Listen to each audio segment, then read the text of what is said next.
Holy smokes, Batman. These two drivers were just at the truck stop yelling at each other about losing their jobs over some new law that they were hearing about on the news. And they were super heated. I wasn't even going to talk about this, but it's getting real out here. And they're actually starting to shut drivers down. They're putting drivers out of service, out of commission, if they can't prove that they speak English well enough. This ain't no rumor. It's federal now. And if you think this won't affect you, you better buckle up. Let me break it all down. No sugarcoating, just straight trucker talk. This new law, it ain't just a memo from Washington.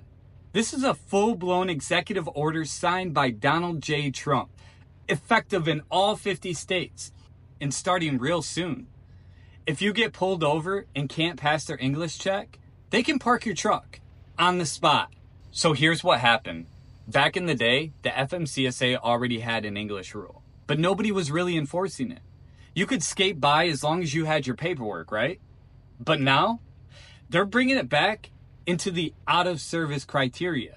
That means if you can't communicate clearly during a roadside inspection, boom, truck parked, load delayed, and you sitting on the shoulder calling your dispatch. Like, come get me, help. Do you think that's fair? Do you think that's even realistic in this current environment that we're in with the trucking industry right now? With all the supply chain and the driver shortage? I don't know, man. It's a tough one. But here's what this new executive order does. Number one, it revokes the 2016 enforcement policy. Number two, it adds English proficiency back into the official out-of-service criteria. And number three, it targets how states issue CDLs to non-domiciled drivers. And number four, it pushes DOT to ramp up crackdowns across the board.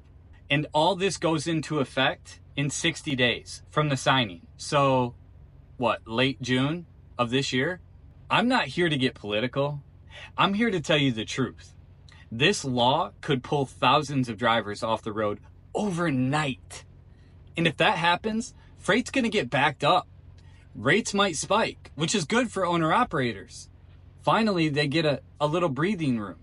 But for the drivers directly affected, it's a nightmare. Because you can fix a tire, you can adjust your logbook, but how do you suddenly become fluent in English at a weigh station? Let me ask you all something.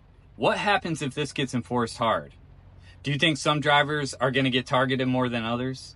Do you think there's going to be confusion about who's proficient enough? You bet there is. This ain't going to be cut and dry. Drop a comment. I want to hear what you think. Is this fair? Will it help safety? Or is it just going to sideline good, hard-working folks who have been doing this job for years? If you're out here trying to keep the rubber rolling and the bills paid, you need to stay informed. I'm going to keep talking about this stuff because no one else is saying it plain. So hit that subscribe button and tap that bell and let's ride through this mess together. Keep it between the lines, driver. Peace.